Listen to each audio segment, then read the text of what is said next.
G'day everyone, welcome back to True Celebrity Stories. It's great to meet again. In today's video, we'll be talking about why Keri Hilson quit music and what she's been up to since she quit. But first, subscribe to our channel and click the notification bell to get notified whenever a new video is uploaded. Keri Hilson blew up in the music scene in the late 2000s with songs like Energy and Superhuman, which featured Chris Brown. With the singles Turnin Me On and Knock You Down, she gained even more prominence and received a pair of Grammy nods for her efforts. The platinum-selling singer aspired to be a household name in the R&B industry. Unfortunately, a series of mishaps led to the demise of her music career. However, after achieving stardom, the singer went missing in action.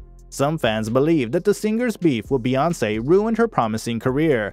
It's too bad her career seems to take a turn for the worse after a supposed diss about Beyonce. Hilson hasn't released an album in almost a decade and has kept a low profile in general. However, she recently resurfaced for an interview in which she discussed some of her prior issues, as well as the controversy surrounding her feud with Beyonce. Keri Hilson's dislike for Beyonce dates back to 2008.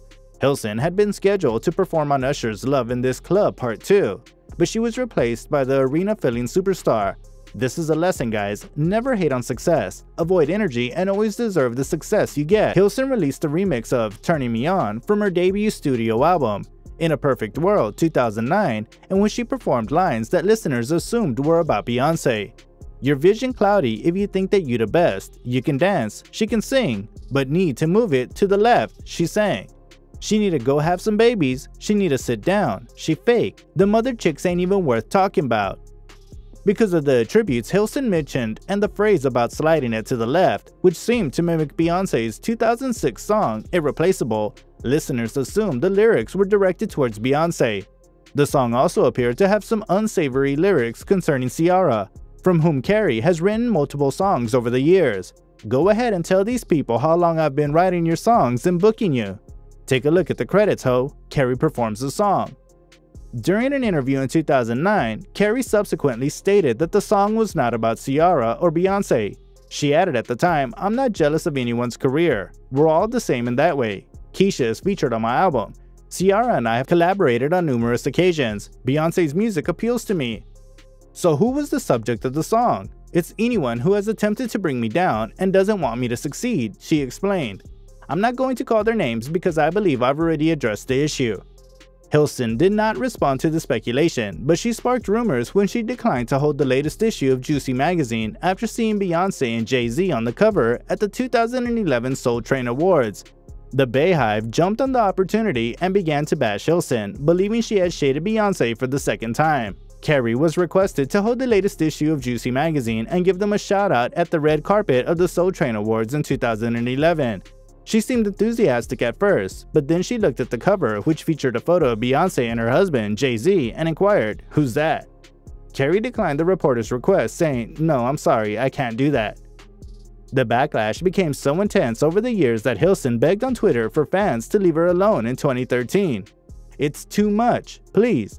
Is everything I tweet gonna be intentionally misinterpreted as a statement about someone drama I know nothing about? You have no idea what your hateful words could do to someone's spirits. Years of verbal abuse from strangers all day long. Enough is enough. I'm here for my fans. I'm stronger than you imagine, but waking up, going to bed to your ugliness is just too much. Kids," she continued.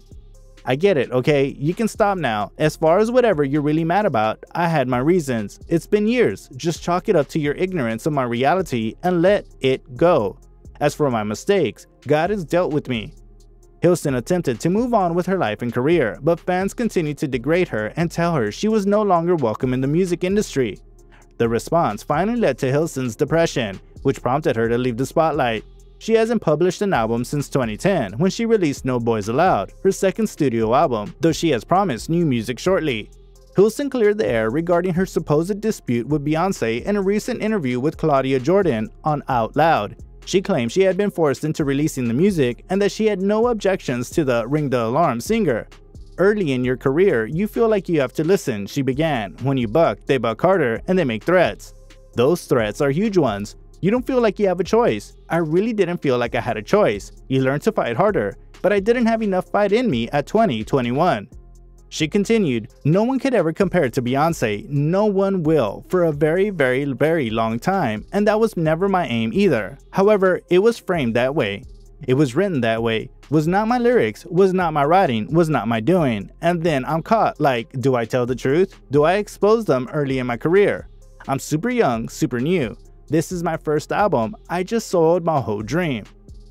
She went on to explain that if she could go back in time, she would strive to do things differently in her career. "Now that I'm finally free of those personalities, I'm able to manage a lot more of my image, perception, and character," she says. "It's me, by the way, now it's actually me." Beyoncé, for one, has never directly addressed Hilson or the purported tune about her, though it's been suggested that Hilson impacted her 2013 album, Bow Down. In an attempt to end the feud and put her back in good graces of the public, Keri did an interview with Hip Hollywood. "No, I don't have a beef with any female artist. I think it's just interesting that we live in such a gullible world," Keri said at the time. "Anything that's written, anything that's posted, and a picture that is interpreted one way is truth. It's like the Bible now. You can Photoshop something, put it out, and everyone believes it." Keri has been teasing a new album called Liar, Love is a Religion, since 2016. "I believe I had to stop playing music for a bit. I took a step back. It was just supposed to be a year, right?" In January 2018, she commented, "It's been 6, maybe. Now I know how grateful I am for all those years. I've resurrected myself. It's a comeback in the sense that I've struck rock bottom a couple of times and I'm crawling back to walking in my purpose." She hasn't released an album since No Boys Allowed in 2010. Following a heart-to-heart talk with radio DJ Persia Nicole on April 11, 2021, Keri stated that her decade-long quarrel with Beyoncé was water under the bridge. "I believe she knew what had happened and that there was some healing in that moment when we met," Keri remarked. "I consider her a very intuitive kind of soul, as am I." The vocalist of Energy even stated that she would be willing to collaborate. Keri continued, "If she was open, it would be a very nice experience to do that. I believe she grasps the significance of the situation. She's incredible. That's how I've always felt." That is the truth, but no one is going to believe it. We've made it to the end of the video, so what do you think? Does Keri still have a future in the music industry, or should she just stick to acting? Please let us know in the comment section. If you enjoyed the video, make sure to drop a like and subscribe. Oh, and turn on post notifications. Now, if you'll excuse me, thank you for watching. I'll see you in the next video.